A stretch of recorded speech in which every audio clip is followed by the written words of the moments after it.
저는 아무 말도 하지 않았습니다. 신발을 벗지 않았습니다. 현관에 서서 집 안을 바라봤습니다. 제 집이었습니다. 50년 넘게 살아온 공간이었습니다. 그런데 그날 저는 이 집이 제 것이 아니라는 걸 알았습니다. 냄새가 달랐습니다.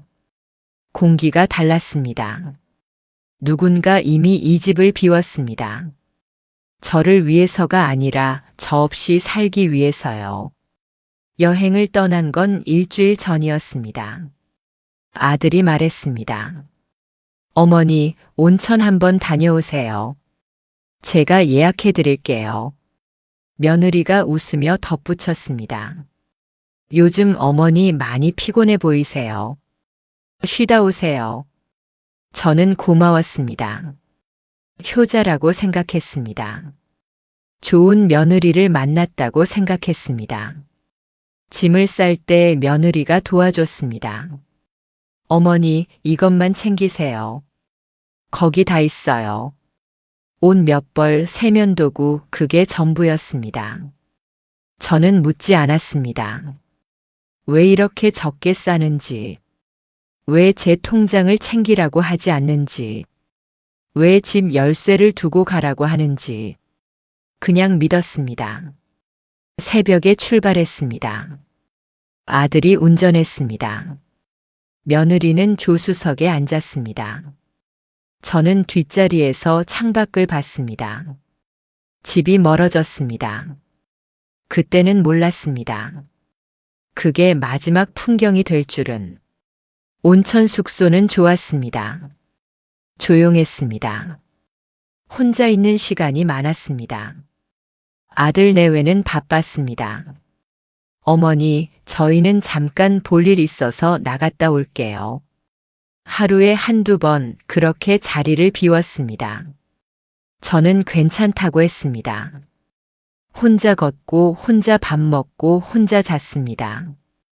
전화는 오지 않았습니다. 집에서, 친구에게서, 아무에게서도 이상했습니다. 하지만 저는 묻지 않았습니다. 여행이니까 쉬는 거니까 그렇게 생각했습니다. 사흘째 되던 날 밤 프런트에서 전화가 왔습니다. 손님, 예약이 내일까지로 되어 있는데 연장하시겠습니까? 저는 당황했습니다. 아들은 일주일이라고 했습니다. 그런데 예약은 사흘뿐이었습니다. 전화를 걸었습니다. 아들에게 받지 않았습니다. 며느리에게 받지 않았습니다. 다시 걸었습니다. 또 걸었습니다. 아무도 받지 않았습니다. 그 순간 알았습니다. 이건 여행이 아니라는 걸. 이건 배려가 아니라는 걸. 이건 준비된 시간이었다는 걸. 저를 집에서 떼어내기 위한. 프런트 직원이 물었습니다. 그럼 체크아웃 하시는 걸로 할까요? 저는 대답했습니다. 네. 내일 아침에 나가겠습니다. 그리고 결정했습니다. 먼저 돌아가겠다고. 먼저 도착하겠다고. 제가 제 집에 제 발로. 다음 날 새벽 첫 차를 탔습니다. 아들에게 연락하지 않았습니다. 며느리에게도. 그냥 집으로 향했습니다. 기차 안에서 생각했습니다. 혹시 제가 오해한 걸까? 혹시 진짜 예약 실수였을까? 혹시 전화를 못 받은 걸까? 하지만 가슴이 말했습니다. 아니라고. 이미 끝났다고. 집에 도착한 건 오전 8시였습니다. 문 앞에 섰습니다. 열쇠가 없었습니다. 두고 오라고 했으니까요. 비밀번호를 눌렀습니다. 제 생일이었습니다. 50년 동안 쓰던 번호였습니다. 문이 열렸습니다. 안으로 들어갔습니다. 신발을 벗지 않았습니다. 왜냐하면 알았으니까요. 이 집이 더 이상 제 집이 아니라는 걸. 거실이 비어 있었습니다. 아니, 비어 있는 게 아니라 정리되어 있었습니다. 제 물건들이 한쪽으로 모여 있었습니다. 옷, 이불, 책, 사진. 박스에 담긴 것도 있었고 그냥 쌓인 것도 있었습니다. 마치 이사 준비처럼, 마치 누군가를 내보낼 준비처럼 주방으로 갔습니다. 제가 쓰던 그릇이 사라져 있었습니다. 새 그릇이 놓여 있었습니다. 며느리 취향이었습니다. 방으로 갔습니다. 제 방이었습니다. 침대가 없었습니다. 서랍장이 없었습니다. 옷장만 덩그러니 남아 있었습니다. 열어봤습니다. 텅 비어 있었습니다. 무릎에 힘이 풀렸습니다. 주저앉았습니다. 바닥에, 제 방 바닥에. 하지만 울지 않았습니다. 울 시간이 없었으니까요. 해야 할 일이 있었으니까요. 일어났습니다. 현관으로 갔습니다. 신발을 신은 채로 밖으로 나갔습니다. 관리 사무실로 향했습니다. 관리인이 물었습니다. 어머님, 무슨 일이세요? 저는 말했습니다. 도어락 비밀번호 바꾸고 싶습니다. 아, 네. 신분증하고 서류 좀 가져오세요. 지금 가져올게요. 다시 집으로 갔습니다. 서류를 찾았습니다. 등기부등본. 명의가 적혀 있었습니다. 제 이름이었습니다. 이 집은 제 겁니다. 50년 전 남편과 함께 장만한 집이었습니다. 남편이 죽고 혼자 지켜온 집이었습니다. 아들에게 준 적 없습니다. 며느리에게 준 적 없습니다. 명의는 제 겁니다. 서류를 들고 사무실로 갔습니다. 관리인이 확인했습니다. 네, 맞네요. 그럼 새 비밀번호 설정해 드릴게요. 지금 해주세요. 네.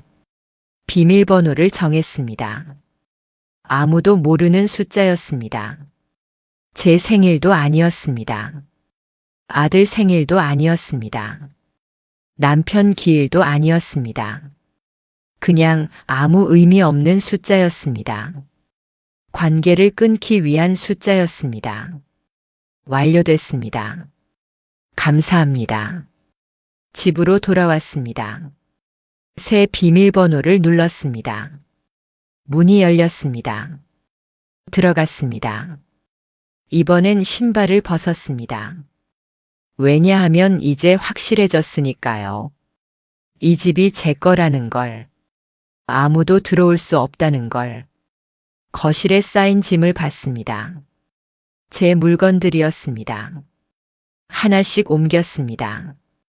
현관 밖으로, 복도로, 계단 쪽으로. 무거웠습니다.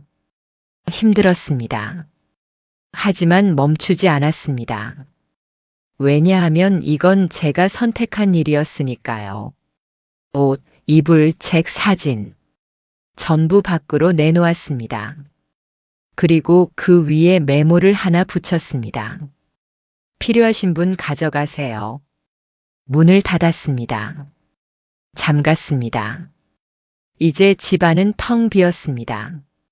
하지만 제 겁니다. 오후 2시쯤 전화가 왔습니다. 아들이었습니다. 받지 않았습니다. 다시 걸려왔습니다. 받지 않았습니다. 문자가 왔습니다. 어머니, 어디세요? 숙소에 안 계신다는데요. 답장하지 않았습니다. 며느리에게서도 전화가 왔습니다. 받지 않았습니다. 다시 또 걸려왔습니다. 전부 무시했습니다. 저녁 6시쯤 초인종이 울렸습니다. 현관 밖에서 목소리가 들렸습니다. 어머니, 어머니. 아들이었습니다. 문 좀 열어주세요. 며느리 목소리도 들렸습니다. 저는 소파에 앉아 있었습니다. 움직이지 않았습니다. 어머니, 왜 이러세요? 비밀번호가 왜 안 돼요? 혹시 다친 거 아니에요?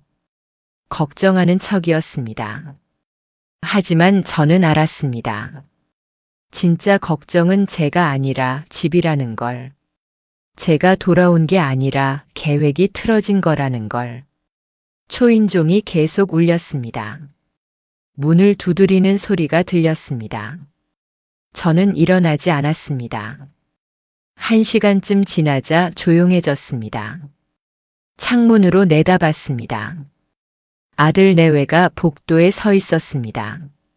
짐 더미 앞에서 며느리가 박스를 열어보고 있었습니다. 아들이 전화를 하고 있었습니다. 누구한테인지는 몰랐습니다. 하지만 상관없었습니다. 저는 커튼을 쳤습니다. 그들이 보이지 않게. 밤이 되었습니다. 불을 켰습니다. 집 앞 모든 불을. 거실, 주방, 방, 화장실. 어두운 곳이 하나도 없게. 왜냐하면 혼자라는 게 무섭지 않다는 걸 보여주고 싶었으니까요. 저는 괜찮다는 걸 보여주고 싶었으니까요. 그날 밤 잠들지 못했습니다. 하지만 후회하지 않았습니다. 다음 날 아침 일어났습니다. 주방으로 갔습니다. 냉장고를 열었습니다. 텅 비어 있었습니다. 그들이 비운 겁니다. 식재료를 전부 버리고 간 겁니다. 왜냐하면 제가 돌아올 거라고 생각하지 않았으니까요. 밥을 지을 수 없었습니다. 국을 끓일 수 없었습니다. 하지만 괜찮았습니다. 저는 밖으로 나갔습니다. 시장에 갔습니다. 채소를 샀습니다. 고기를 샀습니다. 과일을 샀습니다. 집으로 돌아왔습니다. 요리를 했습니다. 혼자 먹을 밥을, 혼자 먹을 국을. 식탁에 앉았습니다. 혼자였습니다. 하지만 외롭지 않았습니다. 왜냐하면 이건 제가 선택한 혼자였으니까요. 버려진 게 아니라 정리한 거였으니까요. 오후에 또 전화가 왔습니다. 이번엔 모르는 번호였습니다. 받았습니다. 어머님, 저 변호사입니다. 아드님께서 연락 요청을 하셨는데요. 변호사였습니다.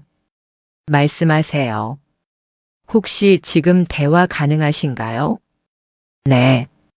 아드님께서 어머님과 연락이 안 되신다고 하셨고, 집 출입도 어려운 상황이라고 하셨습니다. 네. 혹시 무슨 일이 있으신 건가요? 저는 잠시 생각했습니다. 무슨 일이 있었습니다. 50년 동안 있었습니다. 하지만 말하지 않았습니다. 집은 제 명의입니다. 네, 그건 확인했습니다만. 출입을 막을 권리가 저한테 있습니다.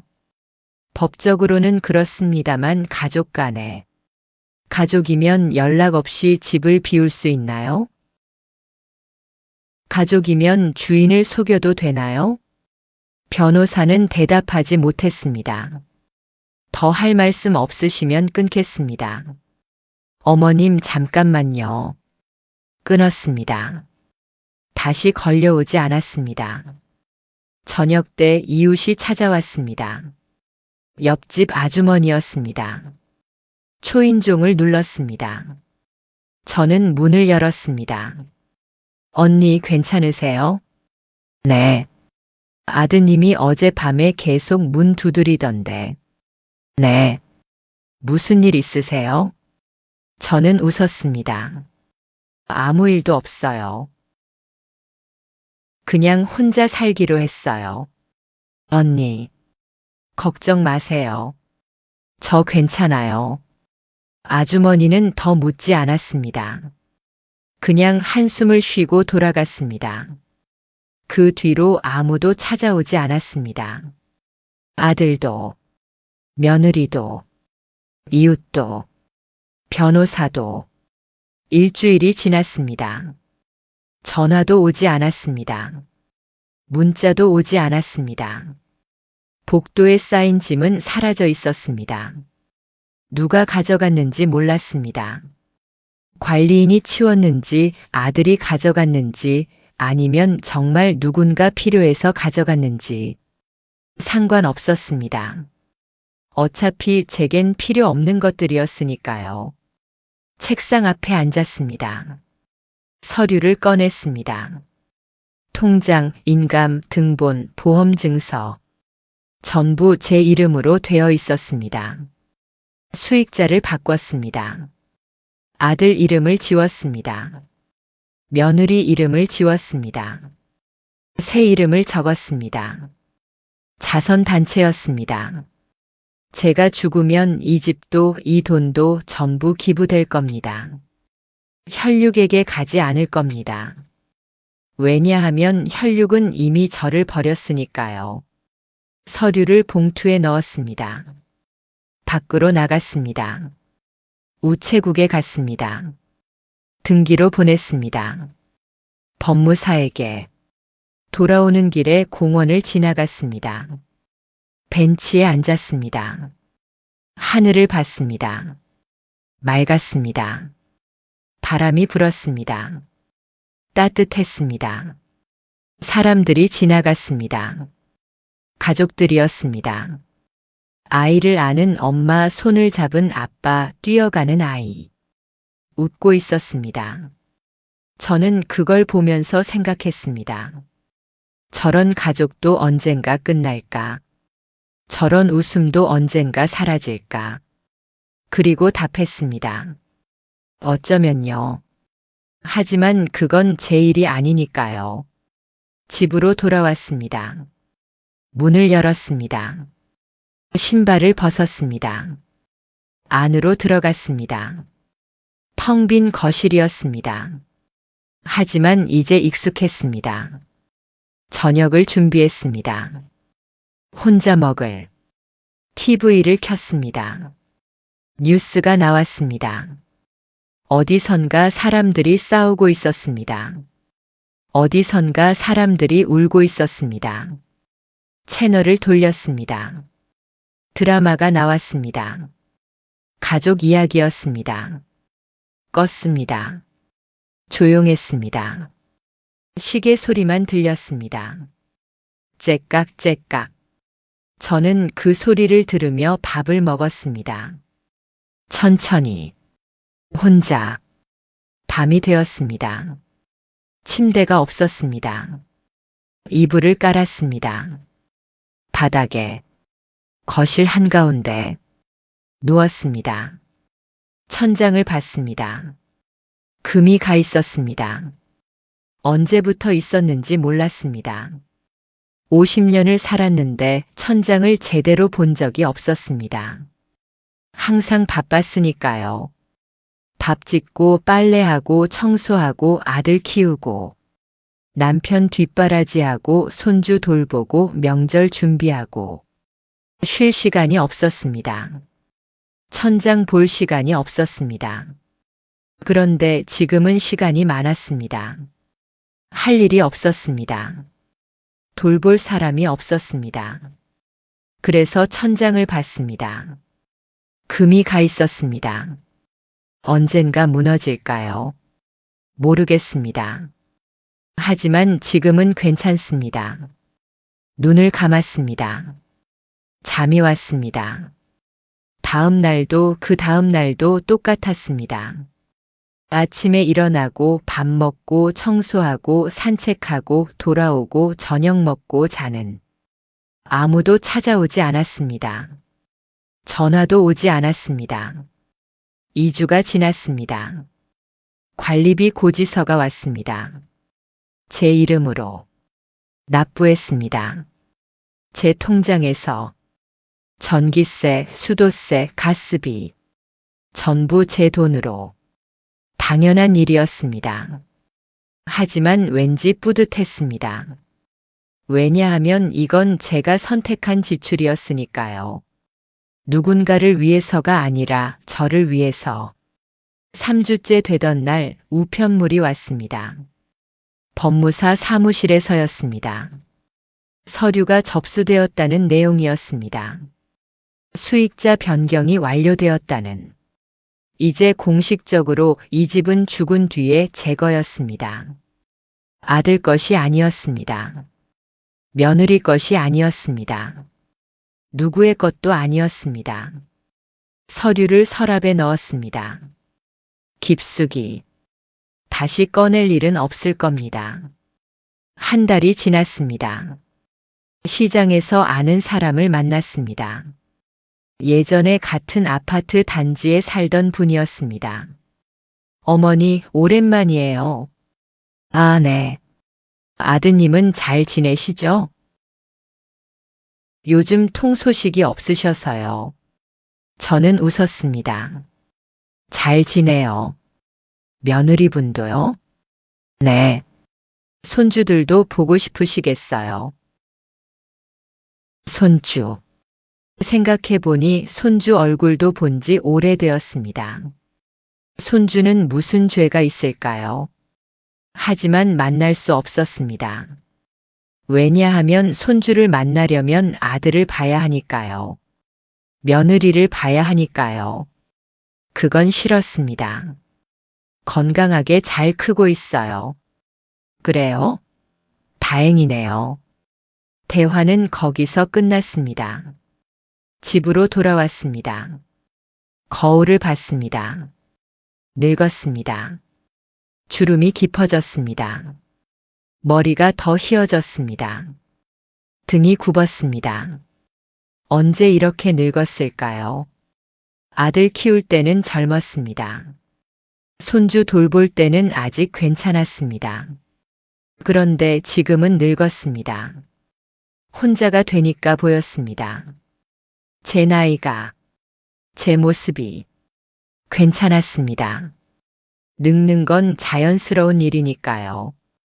다만 혼자 늙는 게 조금 쓸쓸했습니다. 저녁을 먹다가 생각했습니다. 만약 제가 쓰러지면 어떻게 될까?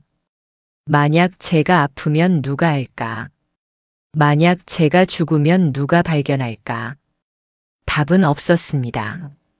하지만 그래도 괜찮았습니다. 왜냐하면 이건 제가 선택한 삶이었으니까요. 누가 강요한 게 아니었으니까요. 한 달 반쯤 지났을 때 또 우편물이 왔습니다. 이번엔 법원에서였습니다. 열어봤습니다. 조정 신청서였습니다. 아들이 신청한 거였습니다. 내용은 간단했습니다. 어머니와 대화를 원한다. 오해를 풀고 싶다. 가족으로 돌아가고 싶다. 읽으면서 웃음이 나왔습니다. 오해라고요? 무슨 오해였을까요? 제가 여행 간 사이 집을 비운 게 오해였나요? 제 물건을 박스에 담은 게 오해였나요? 연락을 끊은 게 오해였나요? 아니었습니다. 오해가 아니었습니다. 계획이었습니다. 의도였습니다. 선택이었습니다. 그런데 지금 와서 오해라고 하니까요. 서류를 찢었습니다. 반으로, 또 반으로, 작게 찢었습니다. 쓰레기통에 버렸습니다. 조정에 응할 생각이 없었습니다. 왜냐하면 할 말이 없었으니까요. 들을 말도 없었으니까요. 일주일 뒤 법원에서 다시 연락이 왔습니다. 이번엔 전화였습니다. 조정 기일이 잡혔습니다. 출석하시겠습니까? 아니요. 불출석 시 불이익이 있을 수 있습니다. 상관없습니다. 더 연락 주지 마세요. 끊었습니다. 그 뒤로 법원에서 연락은 오지 않았습니다. 2달이 지났습니다. 겨울이 왔습니다. 추웠습니다. 난방을 켰습니다.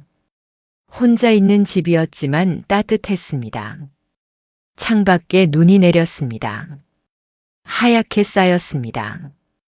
예전 같았으면 아들이 걱정했을 겁니다. 어머니, 눈길 조심하세요. 며느리가 전화했을 겁니다. 나가지 마세요. 위험해요. 하지만 지금은 아무도 걱정하지 않았습니다. 괜찮았습니다. 저도 저를 걱정하지 않았으니까요. 그냥 눈을 봤습니다. 창문 너머로. 조용히. 혼자.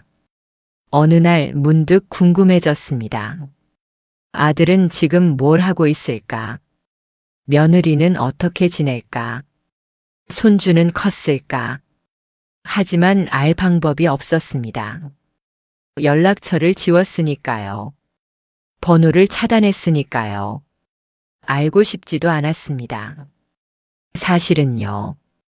그냥 문득 스쳐 지나가는 생각이었습니다. 금방 사라졌습니다.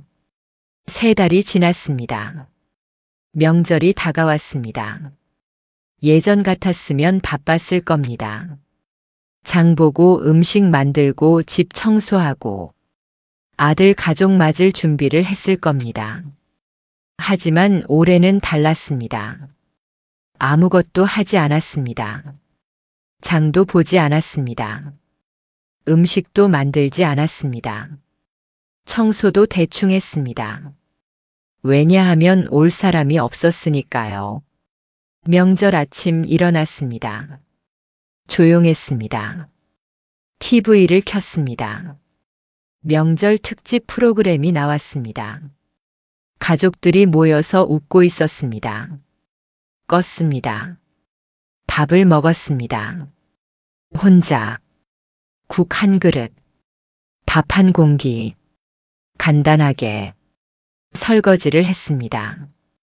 그릇 하나. 숟가락 하나. 금방 끝났습니다. 할 일이 없었습니다. 소파에 앉았습니다. 시계를 봤습니다. 오전 10시였습니다. 예전 같았으면 지금쯤 손주들이 세배하러 왔을 시간이었습니다. 할머니, 새해 복 많이 받으세요. 세배돈을 줬을 겁니다. 준비해둔 새 돈으로. 손주들이 좋아했을 겁니다. 며느리가 말렸을 겁니다. 어머니, 너무 많이 주세요. 하지만 저는 더 줬을 겁니다. 왜냐하면 좋았으니까요. 손주들이 좋아하는 게 지금은 그럴 일이 없었습니다. 세배돈도 준비하지 않았습니다. 줄 사람이 없었으니까요. 오후가 되었습니다. 산책을 나갔습니다. 공원에 사람이 많았습니다. 가족들이었습니다. 다들 웃고 있었습니다. 아이들이 뛰어놀고 있었습니다. 부모들이 지켜보고 있었습니다. 저는 그냥 지나쳤습니다. 벤치에 앉았습니다. 멍하니 앞을 봤습니다. 한 아이가 넘어졌습니다. 울었습니다. 엄마가 달려갔습니다. 안아줬습니다. 아이가 그쳤습니다. 울음을. 저도 넘어진 적이 있었습니다. 아주 오래전에. 어렸을 때 엄마가 안아줬습니다. 괜찮다고 했습니다. 따뜻했습니다. 그때가. 지금은 안아줄 사람이 없었습니다. 넘어져도 아파도 혼자 일어나야 했습니다. 익숙했습니다. 평생 그렇게 살았으니까요. 집으로 돌아왔습니다. 해가 지고 있었습니다. 빨리 어두워졌습니다. 겨울이니까요. 불을 켰습니다. 집안이 밝아졌습니다. 하지만 여전히 텅 비어 있었습니다. 저녁을 먹었습니다. 또 혼자. 설거지를 했습니다. 또 그릇 하나. TV를 켰습니다. 드라마가 나왔습니다. 명절에 가족이 모이는 이야기였습니다. 보다가 껐습니다. 재미없었습니다. 일찍 잤습니다. 할 일이 없었으니까요. 누울 때 생각했습니다. 내년 명절도 이럴까? 내후년도, 그 다음도 아마 그럴 겁니다. 괜찮았습니다. 익숙해질 겁니다. 이미 익숙해지고 있었으니까요. 4달이 지났습니다. 봄이 왔습니다. 꽃이 피었습니다. 공원에 사람들이 나왔습니다. 저도 나갔습니다. 벤치에 앉아서 꽃을 봤습니다. 예뻤습니다. 사진을 찍었습니다. 핸드폰으로. 예전 같았으면 아들한테 보냈을 겁니다. 봄이 왔네. 아들이 답장했을 겁니다. 예쁘네요, 어머니. 하지만 지금은 보낼 사람이 없었습니다. 사진을 지웠습니다. 필요 없었으니까요. 어느 날 병원에 갔습니다. 검진 때가 되어서요. 의사가 물었습니다. 보호자분은요? 없습니다. 가족분은요? 혼자 삽니다. 의사가 뭔가 더 물으려다 말았습니다. 검사를 받았습니다. 결과를 기다렸습니다. 괜찮았습니다. 큰 이상은 없었습니다. 다만 혈압이 조금 높았습니다. 나이 때문이라고 했습니다. 약을 처방받았습니다. 집으로 돌아왔습니다. 약을 먹었습니다. 혼자, 물과 함께 5달이 지났습니다. 어느 날 초인종이 울렸습니다. 오랜만이었습니다. 누군가 찾아온 게 문을 열지 않았습니다. 인터폰으로 확인했습니다. 택배 기사였습니다. 택배요. 문을 열었습니다. 상자를 받았습니다. 보낸 사람을 확인했습니다. 아들이었습니다. 심장이 뛰었습니다. 손이 떨렸습니다. 상자를 들고 안으로 들어갔습니다. 식탁에 놓았습니다. 한참을 봤습니다. 열어야 할까? 말아야 할까? 고민했습니다. 결국 열었습니다. 안에 편지가 있었습니다. 아들 필체였습니다. 어머니, 그동안 건강하셨습니까? 저는 잘 지내고 있습니다. 가족들도 모두 건강합니다. 어머니께 드릴 게 있어서 보냅니다. 받아주시면 감사하겠습니다. 언젠가 다시 뵐 수 있기를 바랍니다. 짧았습니다. 형식적이었습니다. 감정이 없었습니다. 마치 업무 메일 같았습니다. 상자 안을 확인했습니다. 건강식품이었습니다. 비타민, 영양제, 홍삼. 비싼 것들이었습니다. 하지만 필요 없었습니다. 저는 건강했으니까요. 약은 병원에서 받으니까요. 상자를 닫았습니다. 택배 상자째로 현관 옆에 두었습니다. 며칠 뒤 버릴 생각이었습니다. 하지만 버리지 못했습니다. 일주일이 지나도, 한 달이 지나도 그냥 거기 있었습니다. 현관 옆에. 가끔 봤습니다. 지나갈 때마다. 하지만 열지 않았습니다. 필요 없었으니까요. 6달이 지났습니다. 여름이 왔습니다. 더웠습니다. 에어컨을 켰습니다. 혼자 있는 집이었지만 시원했습니다. 어느 날 정전이 되었습니다. 저녁 때였습니다. 갑자기 불이 꺼졌습니다. 깜깜했습니다. 핸드폰 불을 켰습니다. 두꺼비집을 확인했습니다.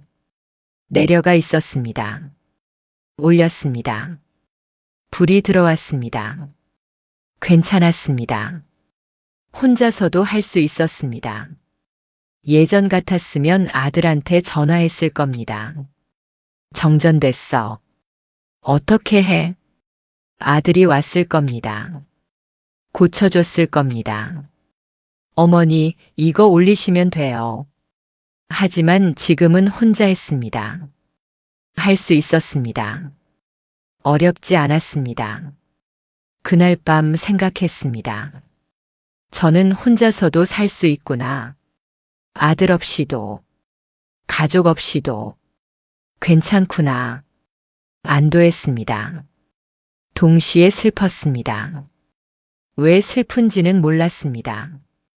그냥 슬펐습니다. 7달이 지났습니다.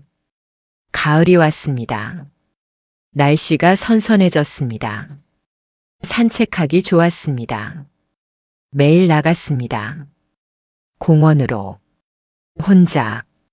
어느 날 벤치에 앉아 있는데 누군가 말을 걸었습니다.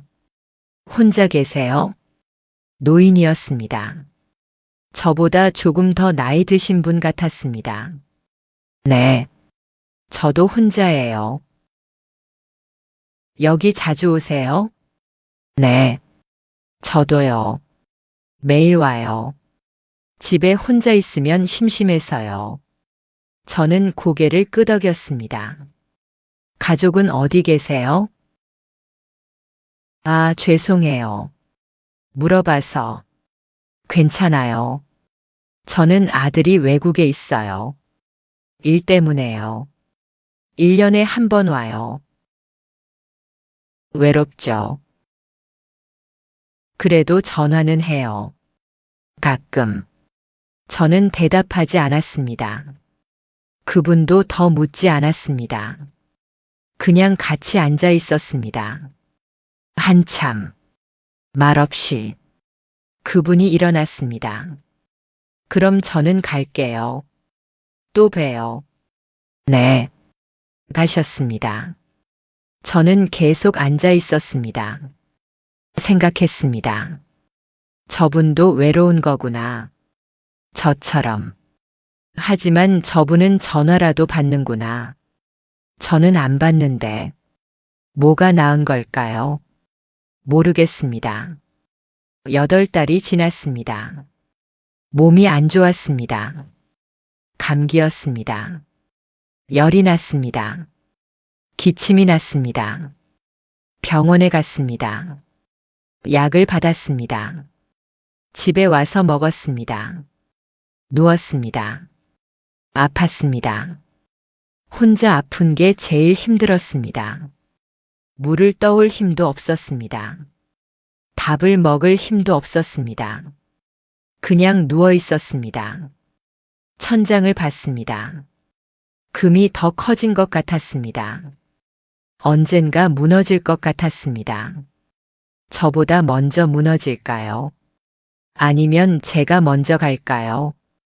잠이 들었습니다. 꿈을 꿨습니다. 아들이 나왔습니다. 어렸을 때 아들이었습니다. 손을 잡고 걷고 있었습니다. 공원에서 아들이 웃고 있었습니다. 엄마, 저기 봐요.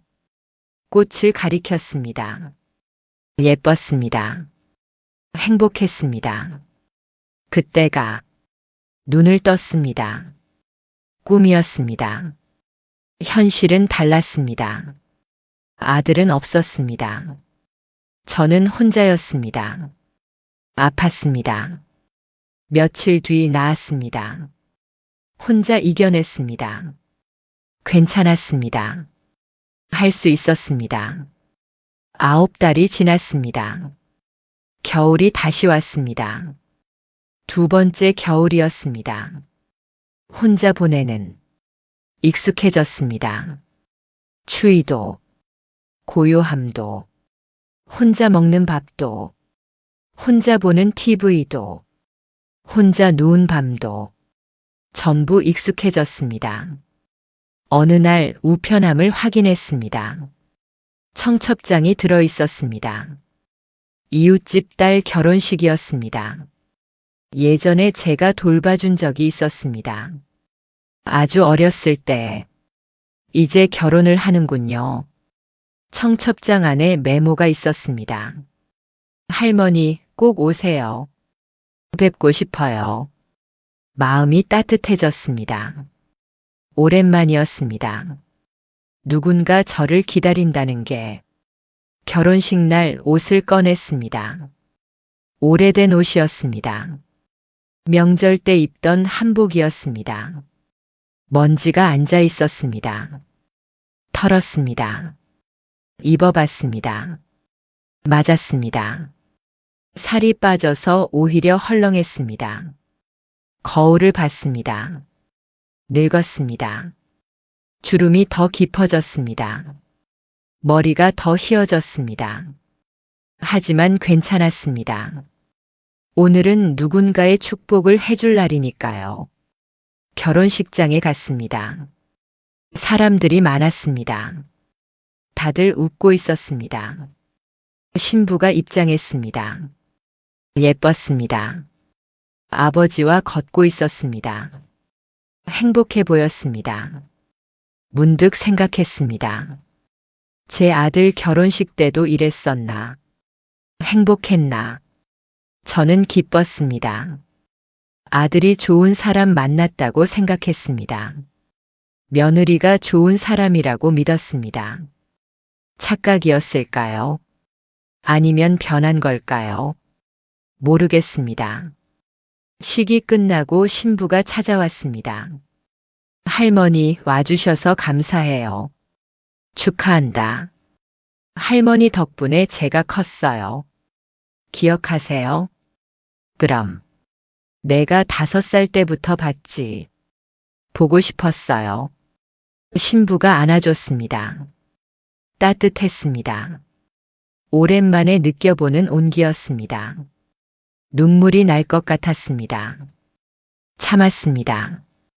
오늘은 기쁜 날이니까요. 행복하렴. 네, 할머니도 건강하세요. 신부가 갔습니다. 다른 하객들에게로. 저는 자리에 앉아 있었습니다. 사람들을 봤습니다. 가족들이 모여 있었습니다. 신랑 쪽, 신부 쪽. 다들 웃고 축하하고 있었습니다.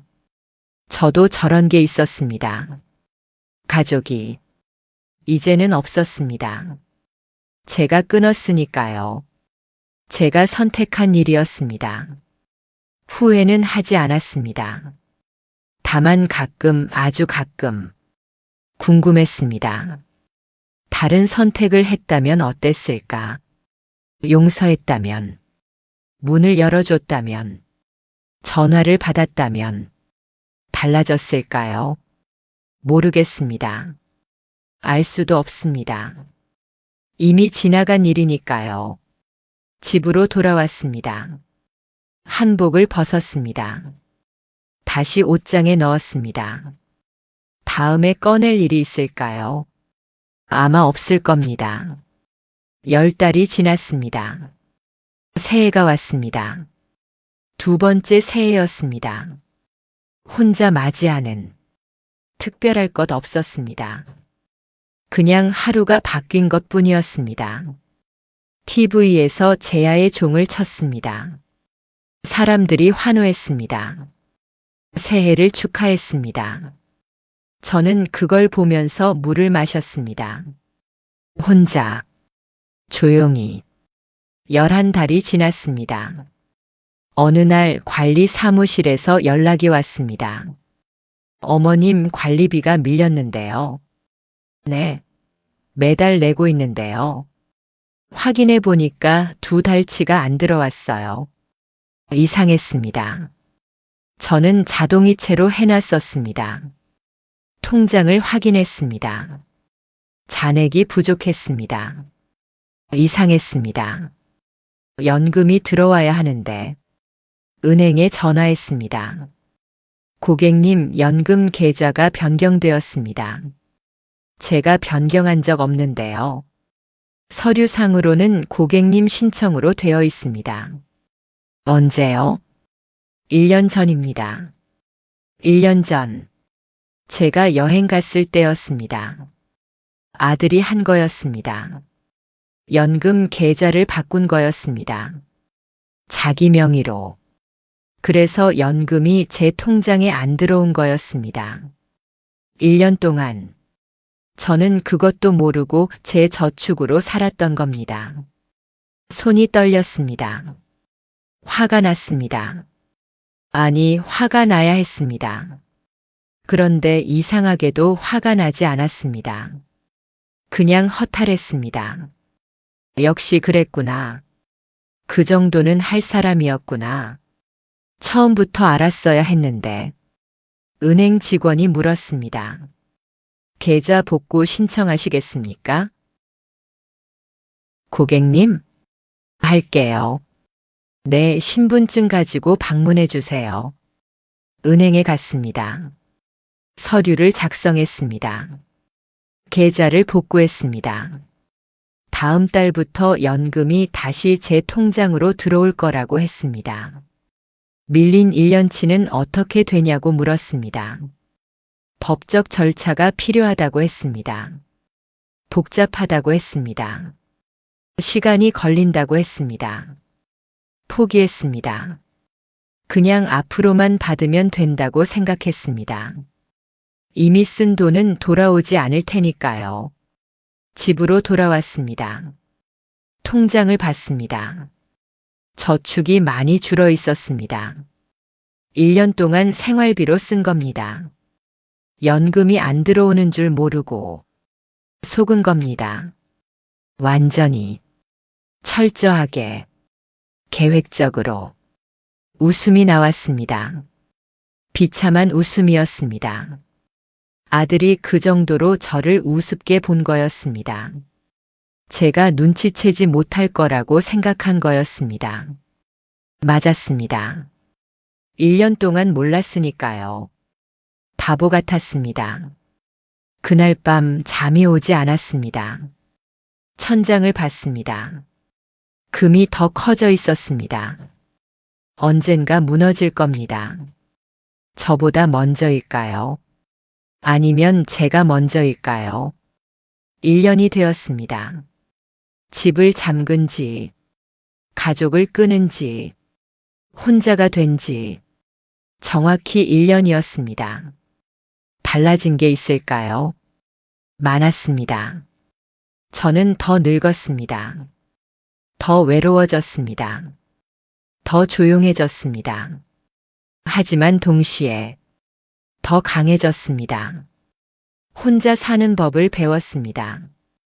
혼자 아픈 법을 배웠습니다. 혼자 견디는 법을 배웠습니다. 후회하냐고요? 모르겠습니다. 가끔은 후회했습니다. 왜 이렇게까지 했나? 용서하면 안 됐나? 그냥 모른 척하면 안 됐나? 하지만 대부분은 후회하지 않았습니다. 왜냐하면 알았으니까요. 용서해도 똑같았을 거라는 걸. 모른 척해도 반복됐을 거라는 걸. 제가 참아도 그들은 변하지 않았을 거라는 걸. 어느 날 다시 택배가 왔습니다. 또 아들에게서였습니다. 받지 않았습니다. 반송이요. 택배 기사가 물었습니다. 받지 않으시는 거예요? 네. 혹시 이유를? 필요 없어요. 택배는 돌아갔습니다. 보낸 사람에게로. 며칠 뒤 또 왔습니다. 또 반송했습니다. 그 다음 주에도 왔습니다. 또 반송했습니다. 계속 보내면 계속 돌려보낼 겁니다. 끝까지. 1년 2달이 지났습니다. 봄이 다시 왔습니다. 세 번째 봄이었습니다. 혼자 맞이하는 공원에 꽃이 피었습니다. 예뻤습니다. 작년보다 더 예뻤습니다. 재작년보다도. 혼자 보는 꽃이 더 예쁜 건 왜일까요? 누구랑 나눌 필요가 없어서일까요? 온전히 제 것이어서일까요? 모르겠습니다. 그냥 예뻤습니다. 벤치에 앉았습니다. 저번에 봤던 그 노인이 지나갔습니다. 저를 알아봤습니다. 안녕하세요. 네. 또 뵙네요. 그러네요. 여기 앉아도 될까요? 그러세요. 앉으셨습니다. 한동안 말이 없었습니다. 그분이 먼저 말했습니다. 요즘 아들이 한국 들어왔어요. 일주일 있다 간대요. 그래요. 만나러 가야죠. 근데 사실은요. 안 가고 싶어요. 저는 그분을 봤습니다. 왜요? 어색해서요. 1년 만에 보는데 뭐 할 말이 있겠어요. 그냥 밥 먹고 차 마시고 헤어지겠죠. 그래도 가세요. 나중에 후회할 수도 있어요. 그분이 저를 봤습니다. 경험담이세요? 저는 대답하지 않았습니다. 그분이 웃었습니다. 그렇군요. 그분이 일어났습니다. 고마워요. 그럼 다녀올게요. 잘 다녀오세요. 그분이 갔습니다. 저는 계속 앉아 있었습니다. 생각했습니다. 저는 왜 안 갈까요? 아들이 만나자고 해도, 전화가 와도, 문 앞에 서 있어도, 왜 안 열어줄까요? 답은 알고 있었습니다. 무서워서였습니다. 또 속을까봐, 또 배신당할까봐, 또 버려질까봐. 그래서 먼저 끄는 겁니다. 먼저 문을 잠근 겁니다. 먼저 돌아선 겁니다. 비겁했을까요? 어쩌면요. 하지만 이게 제가 살아남는 방법이었습니다. 1년 4달이 지났습니다. 어느 날 병원에서 연락이 왔습니다. 정기 검진식이라고. 갔습니다. 검사를 받았습니다. 결과를 기다렸습니다. 의사가 심각한 얼굴로 들어왔습니다. 어머님. 네. 결과가 좋지 않습니다. 혈압이 많이 높아졌고요. 당뇨 수치도 올랐습니다. 그리고 의사가 망설였습니다. 폐에 그림자가 보입니다. 심장이 멎는 것 같았습니다. 뭔가요? 정밀 검사를 해봐야 알겠습니다. 가족분께 연락하시겠습니까? 아니요. 하지만 혼자 할 수 있어요. 의사가 한숨을 쉬었습니다. 알겠습니다. 다음 주에 다시 오세요. 집으로 돌아왔습니다. 소파에 앉았습니다. 멍했습니다. 폐의 그림자. 암일 수도 있다는 뜻이었습니다. 죽을 수도 있다는 뜻이었습니다. 무서웠습니다. 하지만 동시에 이상하게도 안도했습니다. 끝이 보이니까요. 혼자인 시간이 끝날 수도 있으니까요. 잠이 왔습니다. 깊은 잠이었습니다. 다음 주 다시 병원에 갔습니다. 정밀 검사를 받았습니다. CT를 찍었습니다. 조직 검사를 했습니다. 아팠습니다. 하지만 참았습니다. 혼자였으니까요. 결과는 일주일 뒤에 나온다고 했습니다. 기다렸습니다. 집에서 혼자. 일주일은 길었습니다. 매일매일이 무거웠습니다. 잠이 오지 않았습니다. 밥맛이 없었습니다. 그냥 시간이 지나기를 기다렸습니다. 일주일 뒤 병원에 갔습니다. 의사를 만났습니다. 결과가 나왔습니다. 다행히 암은 아닙니다. 숨을 쉴 수 있었습니다. 하지만 폐렴 초기 증상이 있습니다. 치료가 필요합니다. 입원하셔야 합니다. 얼마나요? 최소 일주일입니다. 혼자 할 수 있나요? 보호자가 있으면 좋겠지만 없으시면 병원에서 케어하겠습니다. 그럼 입원할게요. 내일부터 가능합니다. 집으로 돌아왔습니다. 짐을 쌌습니다. 옷 몇 벌 세면도구. 1년 반 전 여행 갈 때와 똑같았습니다. 하지만 지금은 달랐습니다. 돌아올 집이 있었습니다. 제 집이. 다음 날 입원했습니다. 병실은 4인실이었습니다. 다른 환자들도 있었습니다. 다들 보호자가 있었습니다. 가족들이 와서 돌봐줬습니다. 저만 혼자였습니다. 간호사가 물었습니다. 보호자분은요? 없어요. 가족은요? 없어요. 혼자 할 수 있어요. 간호사가 안쓰러운 눈으로 저를 봤습니다. 하지만 저는 괜찮았습니다. 익숙했으니까요. 혼자인 게. 치료가 시작되었습니다. 주사를 맞았습니다. 약을 먹었습니다. 검사를 받았습니다. 하루하루 나아졌습니다. 옆 침대 환자들을 봤습니다. 가족들이 매일 왔습니다. 과일을 가져왔습니다. 밥을 해왔습니다. 손을 잡아줬습니다. 저는 그걸 보면서 생각했습니다.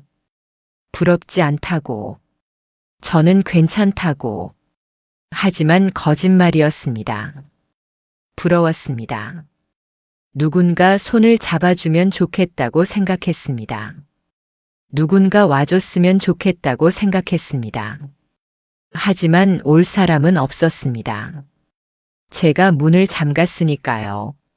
사흘째 되던 날 옆 침대 환자 가족이 저한테 말을 걸었습니다.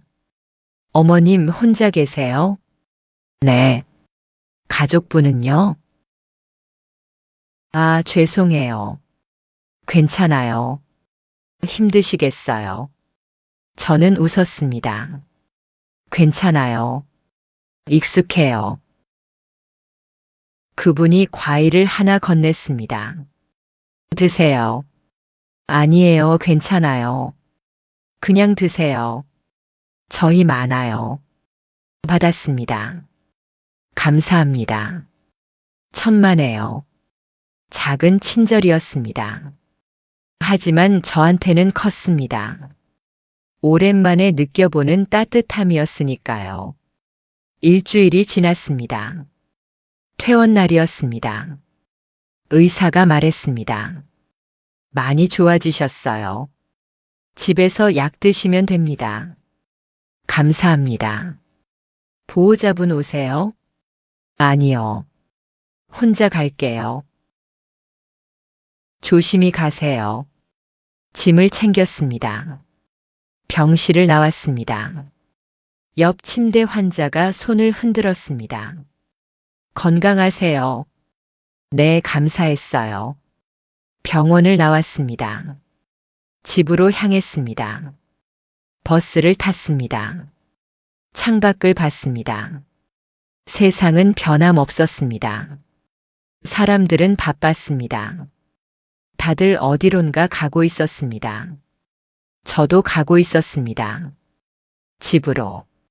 제 집으로. 혼자. 집에 도착했습니다. 문 앞에 섰습니다. 비밀번호를 눌렀습니다. 문이 열렸습니다. 들어갔습니다. 집은 그대로였습니다. 텅 비어 있었습니다. 하지만 제 집이었습니다. 짐을 내려놓았습니다. 소파에 앉았습니다. 살아 돌아왔습니다. 혼자서. 창문을 열었습니다. 바람이 들어왔습니다. 시원했습니다. 살아있다는 게 느껴졌습니다. 1년 6달이 지났습니다. 다시 일상이 돌아왔습니다. 아침에 일어나고 약 먹고 밥 먹고 산책하고 똑같았습니다. 하지만 조금 달랐습니다. 죽을 뻔했다가 살아났으니까요. 세상이 조금 다르게 보였습니다. 꽃이 더 예뻤습니다. 하늘이 더 높았습니다. 밥이 더 맛있었습니다. 작은 것들이 소중했습니다. 혼자 있는 시간도, 혼자 걷는 길도, 혼자 보는 풍경도 전부 소중했습니다. 어느 날 공원에서 그 노인을 다시 만났습니다. 오랜만이에요. 네. 어디 아프셨어요? 한동안 안 보이셔서 입원했었어요. 많이 아프셨어요? 괜찮았어요. 이제 나았어요. 다행이네요. 아드님은 다녀가셨어요? 네, 다녀갔어요. 어땠어요? 그분이 잠시 생각했습니다. 어색했어요. 역시. 그래도 만나길 잘했어요. 왜요?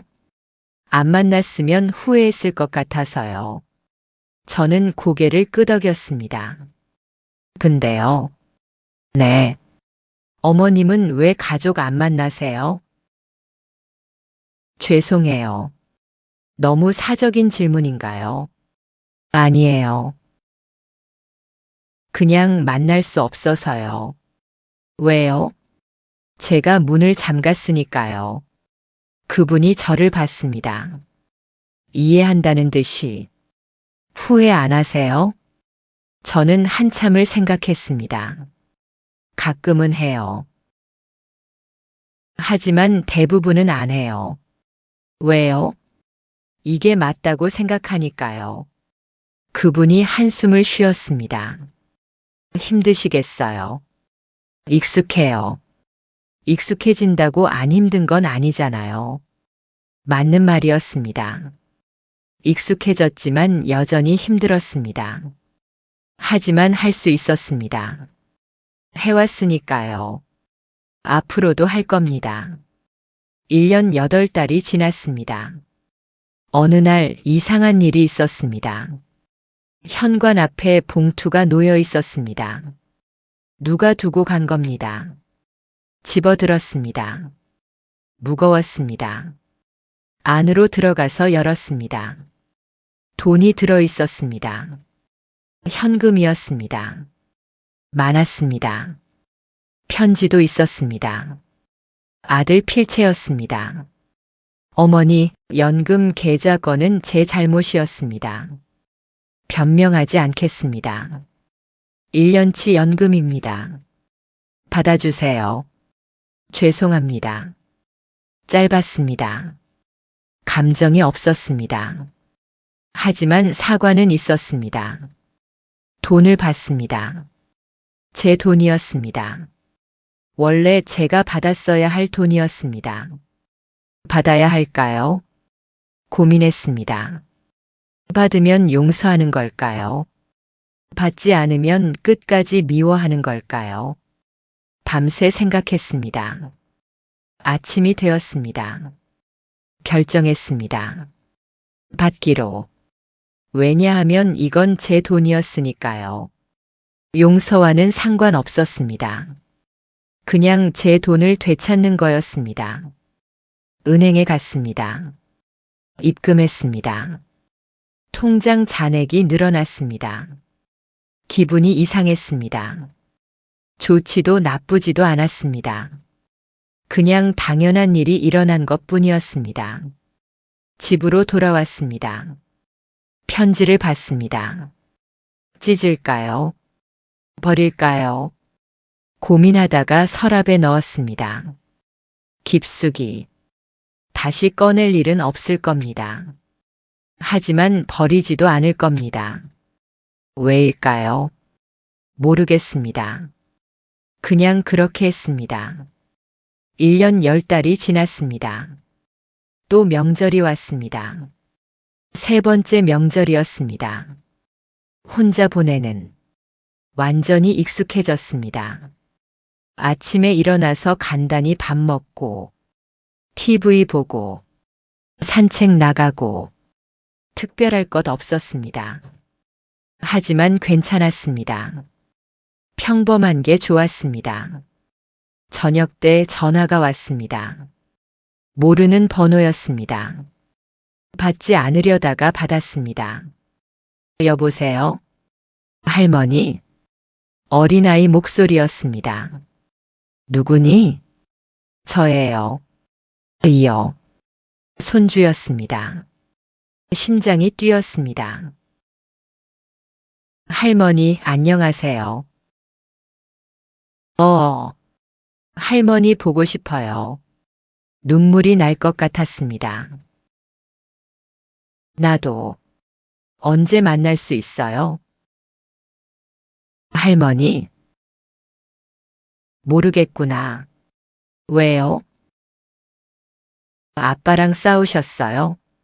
아이는 알고 있었습니다. 그런 거 아니야. 그럼 왜 안 와요? 저 할머니 보고 싶은데 목이 메었습니다. 말이 나오지 않았습니다. 할머니. 건강하게 잘 지내렴. 할머니. 끊었습니다. 전화를. 손이 떨렸습니다. 눈물이 났습니다. 참을 수 없었습니다. 한참을 울었습니다. 소리내서 혼자. 왜 이렇게 됐을까요? 왜 이렇게까지 해야 했을까요? 손주는 무슨 죄가 있나요? 하지만 만날 수 없었습니다. 손주를 만나려면 아들을 봐야 했습니다. 며느리를 봐야 했습니다. 문을 열어줘야 했습니다. 그건 할 수 없었습니다. 아직은. 어쩌면 영원히. 그날 밤 잠들지 못했습니다. 손주 목소리가 귓가에 맴돌았습니다. 할머니 보고 싶어요. 저도 보고 싶었습니다. 너무 보고 싶었습니다. 하지만 참았습니다. 참아야 했습니다. 2년이 되었습니다. 정확히 2년이었습니다. 집을 잠근 지 많은 일이 있었습니다. 아팠고 외로웠고 힘들었습니다. 하지만 살아남았습니다. 혼자서 거울을 봤습니다. 많이 늙었습니다. 2년 사이에 10년은 늙은 것 같았습니다. 하지만 눈빛은 달랐습니다. 예전보다 강했습니다. 예전에는 순한 눈이었습니다. 착한 눈이었습니다. 참는 눈이었습니다. 지금은 달랐습니다. 단단한 눈이었습니다. 혼자 살아남은 사람의 눈이었습니다. 만족했습니다. 이 변화에 어느 날 또 우편물이 왔습니다. 법원에 서였습니다. 이번엔 뭘까요? 열어봤습니다. 소송 통지서였습니다. 아들이 소송을 걸었습니다. 부양 의무 이행 청구였습니다.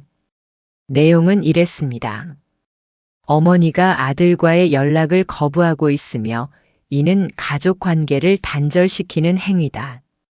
아들은 어머니를 부양할 의무와 권리가 있으며 어머니는 이를 받아들여야 한다. 웃음이 났습니다. 부양이라고요? 2년 동안 혼자 살았는데요. 연금 훔쳐간 사람이 부양이라고요? 집 비우려던 사람이 가족이라고요? 서류를 찢었습니다. 반으로, 또 반으로, 작게 쓰레기통에 버렸습니다. 소송에 응할 생각이 없었습니다. 며칠 뒤 변호사한테서 연락이 왔습니다.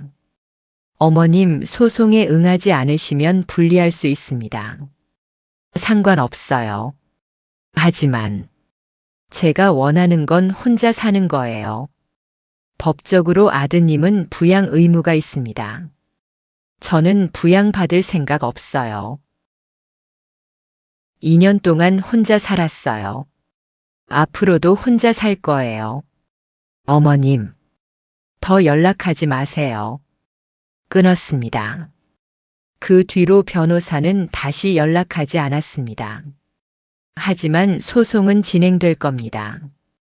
제가 원하든 원하지 않든 괜찮았습니다.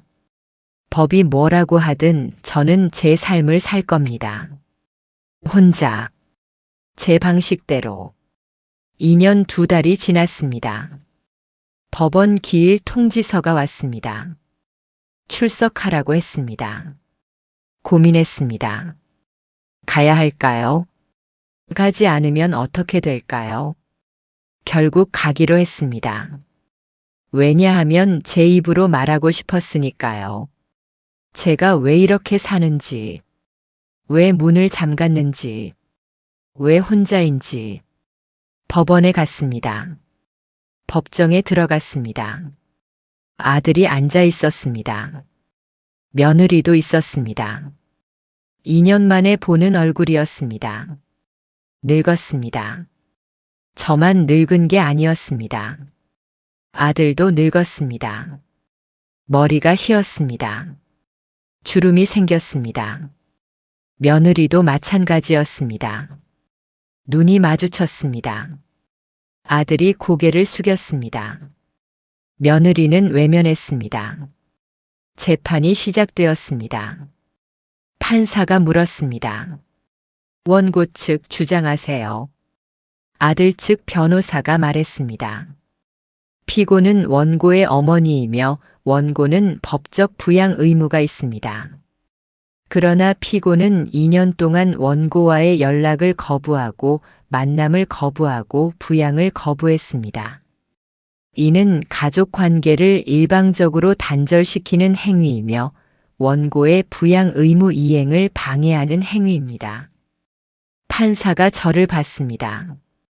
피고 측 답변하세요. 저는 변호사를 쓰지 않았습니다. 혼자였습니다. 일어났습니다. 저는 부양받고 싶지 않습니다. 이유가 무엇입니까? 2년 동안 혼자 살았습니다. 문제 없었습니다. 하지만 원고는 부양 의무가 있습니다. 저는 원하지 않습니다. 왜 원하지 않습니까? 저는 아들을 봤습니다. 그리고 말했습니다. 저를 버리려 했으니까요. 법정이 조용해졌습니다. 아들이 고개를 들었습니다. 2년 전 저는 여행을 갔습니다. 아들이 보낸 여행이었습니다. 돌아와 보니 집이 비워질 준비가 되어 있었습니다. 제 물건들이 박스에 담겨 있었습니다. 연락이 두절됐습니다. 일부러. 연금 계좌가 바뀌어 있었습니다. 제 허락 없이. 판사가 아들을 봤습니다. 원고, 이게 사실입니까? 아들이 대답하지 못했습니다.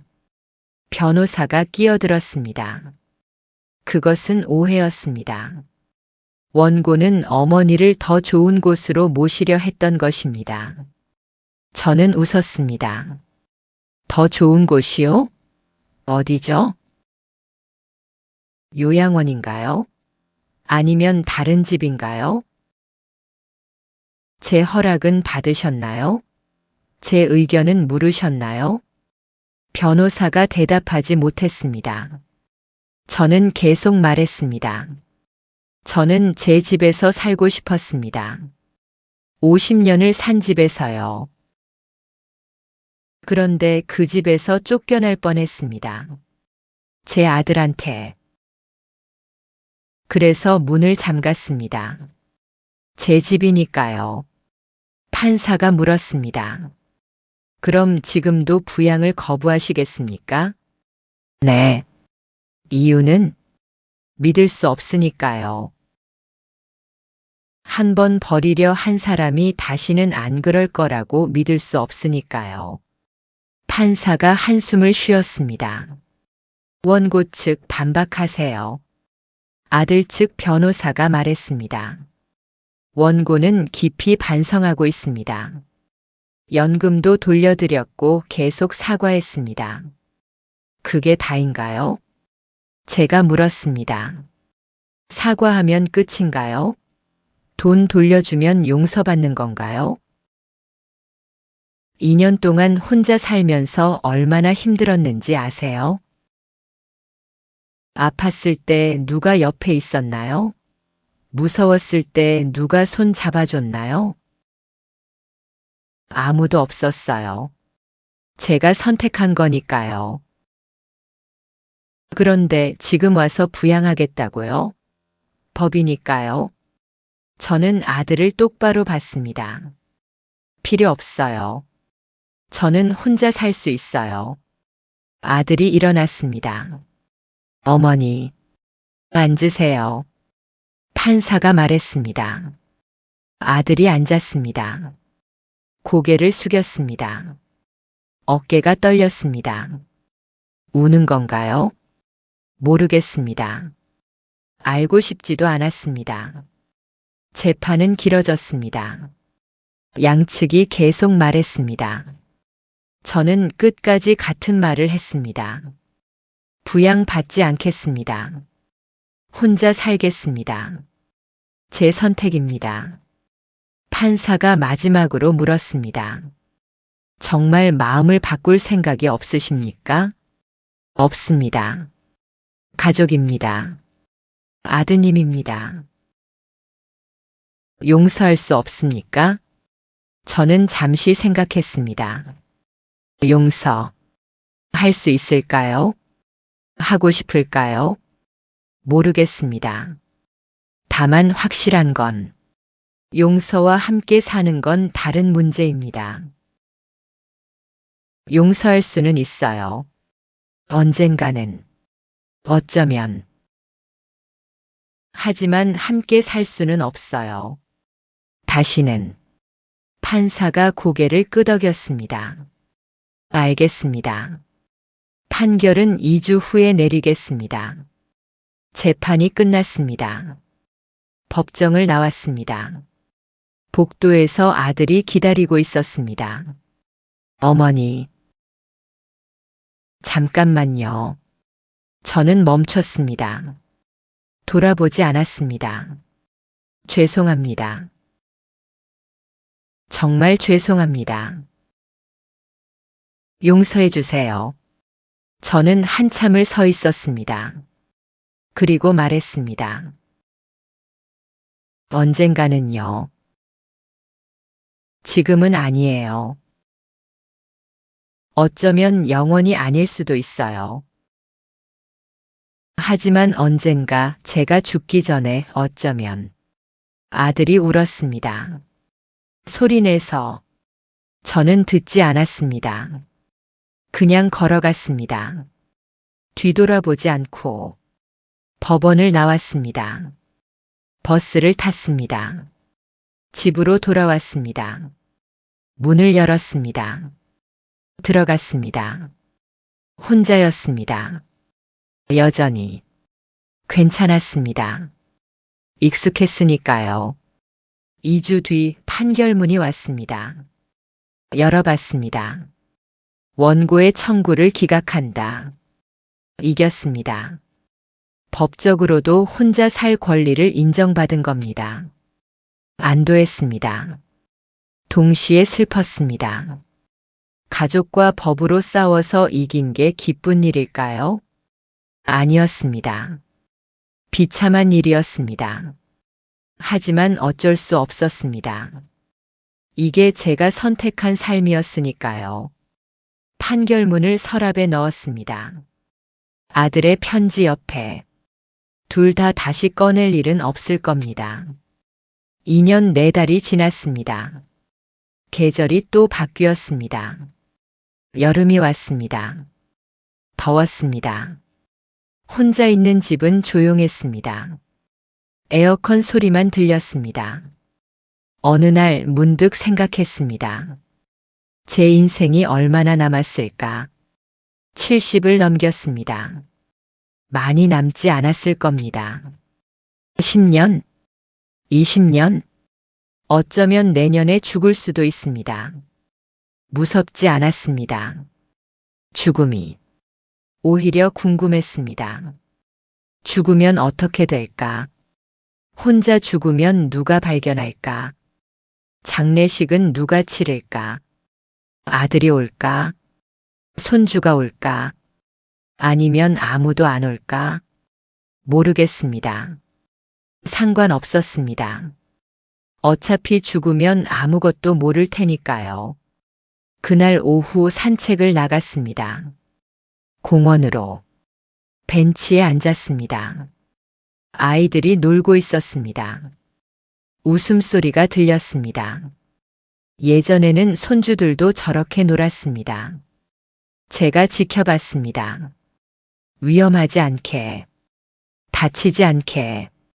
이제는 모릅니다.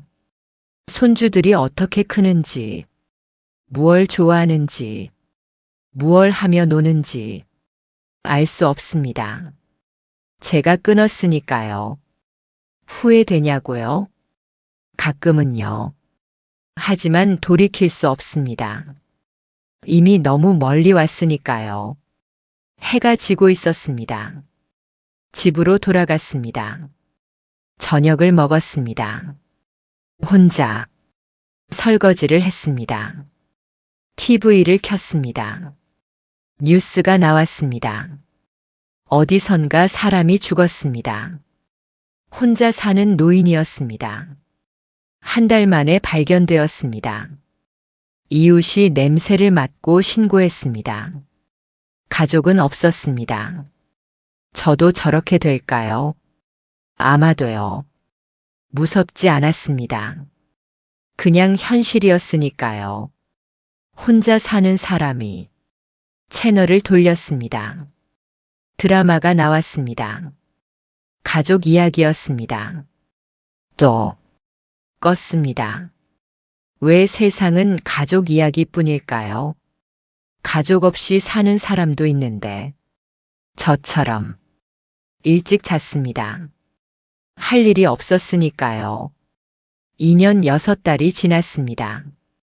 건강검진을 받으러 갔습니다. 검사를 받았습니다. 결과를 기다렸습니다. 의사가 말했습니다. 전반적으로 괜찮으신데 무릎이 안 좋으시네요. 인공관절 수술을 고려해 보셔야 할 것 같습니다. 보호자분과 상의하세요. 혼자 결정할게요. 의사가 안쓰러운 표정을 지었습니다. 이제 익숙했습니다.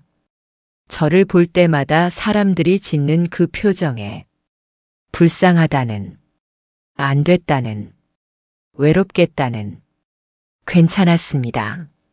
사실이니까요. 집으로 돌아왔습니다. 수술을 할까요? 말까요? 고민했습니다. 수술하면 누가 돌봐줄까요? 혼자 할 수 있을까요? 병원에서는 보호자가 필요하다고 했습니다. 하지만 저는 없었습니다. 보호자가 결국 포기했습니다. 수술을 그냥 아프게 살기로 했습니다. 무릎이 어차피 오래 살 것도 아닌데 그렇게 생각했습니다. 무릎은 점점 안 좋아졌습니다. 걷기가 힘들어졌습니다. 산책을 줄였습니다. 집에 있는 시간이 많아졌습니다. 더 외로워졌습니다. 더 조용해졌습니다. 괜찮았습니다. 익숙해질 겁니다. 항상 그랬으니까요. 2년 8달이 지났습니다. 가을이 왔습니다. 날씨가 선선해졌습니다. 무릎이 더 아팠습니다. 날씨 탓이었습니다. 진통제를 먹었습니다. 효과가 없었습니다. 그냥 참았습니다. 어느 날 넘어졌습니다. 집에서 화장실 가다가 바닥에 쓰러졌습니다. 일어날 수가 없었습니다. 무릎이 너무 아팠습니다. 한참을 누워 있었습니다. 전화기를 찾았습니다. 손이 닿지 않았습니다. 멀리 있었습니다. 소파 위에 기어갔습니다. 아파도 힘들어도 전화기까지 갔습니다. 누구한테 전화할까요? 119, 이웃, 아들, 고민했습니다.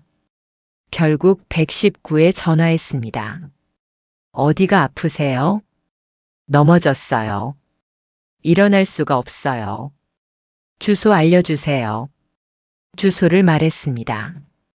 곧 갈게요. 기다렸습니다. 바닥에 누워서 천장을 봤습니다. 금이 더 커져 있었습니다.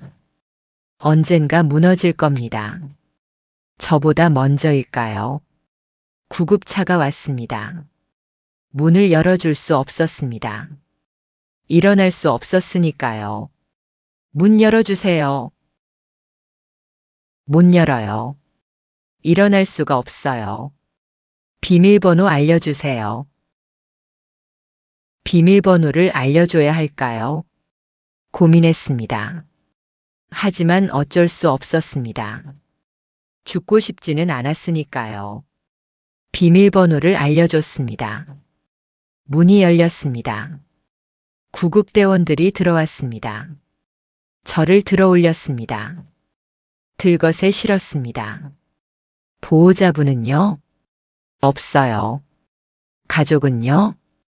없어요. 또 그 표정이었습니다. 불쌍하다는. 괜찮았습니다. 이제 아무렇지도 않았으니까요. 병원으로 갔습니다. 응급실에 실려갔습니다. 검사를 받았습니다. 무릎 인대가 손상됐습니다. 수술이 필요했습니다. 의사가 물었습니다. 보호자 연락처 주세요. 없어요. 가족은요? 없어요. 혼자 할 수 있어요. 의사가 한숨을 쉬었습니다. 수술 동의서에 사인하세요. 사인했습니다. 떨리는 손으로 수술을 받았습니다. 마취됐습니다. 꿈을 꿨습니다. 남편이 나왔습니다. 오래전에 죽은. 웃고 있었습니다. 여보, 고생했어요. 이제 쉬어요. 곁에 있을게요. 따뜻했습니다. 오랜만이었습니다. 누군가 곁에 있다는 게. 눈을 떴습니다. 병실이었습니다. 수술이 끝났습니다. 혼자였습니다. 남편은 없었습니다. 꿈이었습니다. 슬펐습니다. 간호사가 왔습니다. 깨어나셨네요. 수술 잘 됐어요. 감사합니다. 보호자분 오세요? 아니요. 혼자 괜찮으시겠어요? 네. 간호사가 나갔습니다. 혼자 남았습니다. 또, 항상, 입원 생활이 시작되었습니다. 2주 동안 입원해야 한다고 했습니다. 다른 환자들은 가족이 왔습니다. 매일, 과일을 가져왔습니다. 밥을 해왔습니다. 이야기를 나눴습니다. 저는 혼자였습니다. 간호사들이 챙겨줬습니다. 친절했습니다. 고마웠습니다. 하지만 가족은 아니었습니다. 일주일쯤 지났을 때 옆 침대 환자가 물었습니다. 가족분은 안 오세요? 없어요. 아드님도요? 있기는 한데 연락 안 해요. 왜요? 아, 죄송해요. 괜찮아요. 외로우시겠어요. 익숙해요. 그분이 한숨을 쉬었습니다. 힘드시겠어요. 맞는 말이었습니다. 힘들었습니다. 하지만 어쩔 수 없었습니다. 제가 선택한 일이었으니까요. 2주가 지났습니다. 퇴원 날이었습니다. 의사가 말했습니다. 재활 치료가 필요합니다. 매주 병원에 오세요. 혼자 올 수 있을까요? 힘들 거예요. 목발을 쓰셔야 해요. 보호자분께 부탁하세요. 혼자 할게요. 의사가 걱정스러운 얼굴로 저를 봤습니다. 하지만 말리지 않았습니다. 이미 알았으니까요. 제가 혼자라는 걸. 집으로 돌아왔습니다. 목발을 짚고 힘들었습니다. 버스를 타는 것도, 계단을 오르는 것도, 문을 여는 것도 전부 힘들었습니다. 하지만 해냈습니다. 혼자서 집에 들어갔습니다. 소파에 앉았습니다. 숨이 찼습니다. 땀이 났습니다. 하지만 해냈습니다. 살아 돌아왔습니다. 혼자서 또 2년 10달이 지났습니다. 재활 치료를 받으러 다녔습니다. 매주 목발을 짚고 혼자 힘들었습니다. 하지만 포기하지 않았습니다. 걸을 수 있어야 했으니까요. 혼자 살려면 조금씩 나아졌습니다. 무릎이 목발 없이도 걸을 수 있게 됐습니다. 천천히, 조금씩, 하지만 걸을 수 있었습니다. 기뻤습니다. 혼자 해냈다는 게 3년이 되었습니다. 정확히 3년이었습니다. 집을 잠근 지 많은 일이 있었습니다. 아팠고 넘어졌고 수술받았습니다. 혼자서 전부 살아남았습니다. 어느 날 우편함을 확인했습니다. 편지가 들어 있었습니다. 손주한테서였습니다. 떨리는 손으로 열었습니다. 할머니께 안녕하세요. 예요. 할머니 보고 싶어요. 건강하세요? 저는 잘 지내요. 학교도 잘 다니고 있어요. 친구들도 많이 생겼어요. 할머니한테 자랑하고 싶은 게 많은데 만날 수 없어서 아쉬워요. 언젠가 만날 수 있을까요? 할머니를 사랑하는 올림. 눈물이 났습니다. 멈출 수 없었습니다.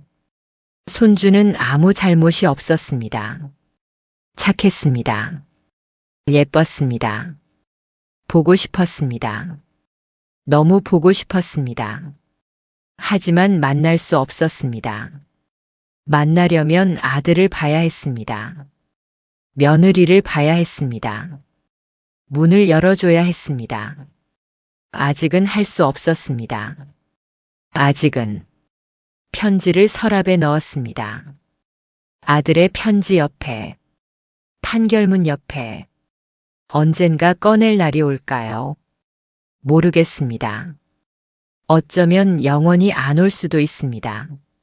3년 2달이 지났습니다. 어느 날 공원에서 그 노인을 다시 만났습니다. 오랜만이었습니다. 안녕하세요. 오랜만이에요. 그동안 어디 계셨어요? 아팠어요. 수술 받았어요. 많이 아프셨어요? 괜찮았어요.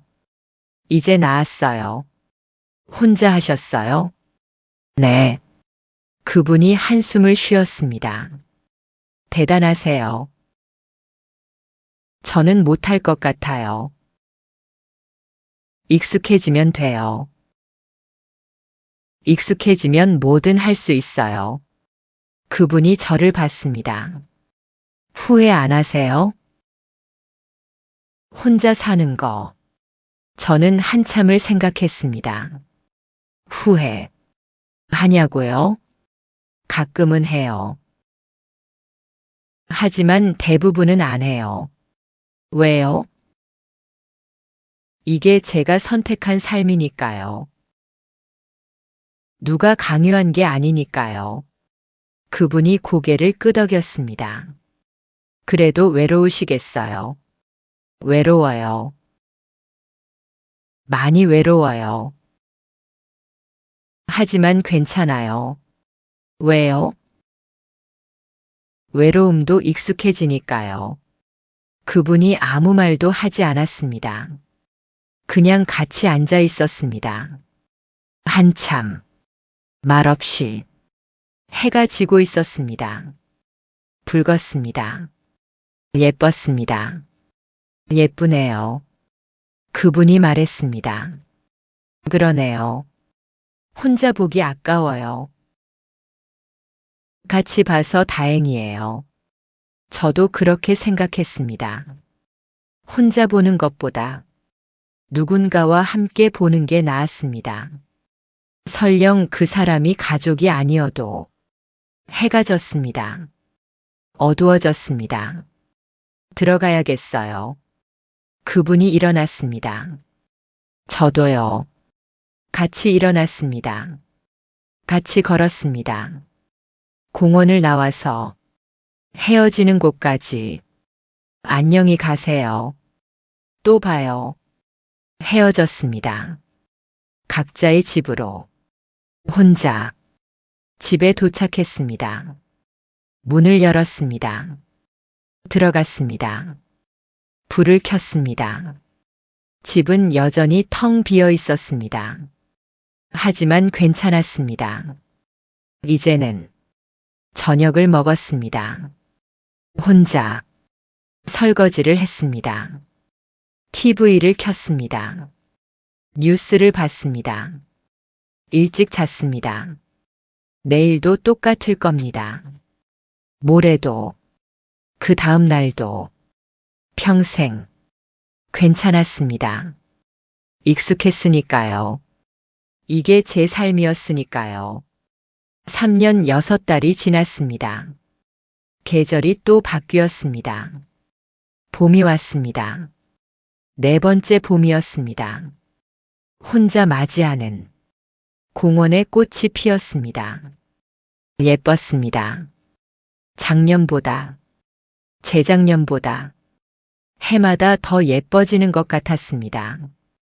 벤치에 앉아서 봤습니다. 올해 혼자 문득 생각했습니다. 행복한가? 지금 대답할 수 없었습니다. 행복하지는 않았습니다. 하지만 불행하지도 않았습니다. 그냥 살고 있었습니다. 하루하루 혼자. 그게 전부였습니다. 충분했을까요? 모르겠습니다. 하지만 이게 제가 할 수 있는 전부였습니다. 혼자 사는 것, 혼자 견디는 것, 혼자 살아남는 것. 해냈습니다. 3년 넘게. 앞으로도 할 겁니다. 끝까지. 죽는 날까지. 혼자. 무섭지 않았습니다. 이제는 집으로 돌아왔습니다. 문을 열었습니다. 들어갔습니다. 신발을 벗었습니다. 불을 켰습니다. 집은 여전히 텅 비어 있었습니다. 하지만 제 집이었습니다. 아무도 들어올 수 없는, 아무도 빼앗을 수 없는, 오롯이 제 공간이었습니다. 만족했습니다. 이것으로 창문을 열었습니다. 바람이 들어왔습니다. 따뜻했습니다. 봄바람이었습니다. 숨을 들이마셨습니다. 깊게 살아있었습니다. 여전히 혼자였지만, 외로웠지만 살아있었습니다. 그것으로 충분했습니다. 지금은 이것이 제 이야기입니다. 집을 잠그고 3년을 산 한 노인의 이야기입니다. 버려질 뻔했던 사람이 먼저 문을 닫은 이야기입니다. 용서하지 않기로 선택한 사람의 이야기입니다. 끝까지 혼자이기로 결심한 사람의 이야기입니다. 후회하냐고요? 매일 묻습니다. 스스로에게. 답은 매번 다릅니다. 어떤 날은 후회합니다. 어떤 날은 안 합니다. 어떤 날은 모르겠습니다. 하지만 확실한 건 돌이킬 수 없다는 겁니다. 이미 너무 멀리 왔으니까요. 이미 너무 오래 혼자였으니까요. 그래서 계속 갑니다. 이 길을 혼자 끝까지. 당신이라면 어떻게 하셨을까요? 용서하셨을까요? 문을 열어주셨을까요? 아니면 저처럼 잠그셨을까요? 정답은 없습니다. 각자의 선택이 있을 뿐입니다. 저는 제 선택을 했습니다. 3년 전에, 그리고 지금도 매일 혼자 사는 것을 선택합니다.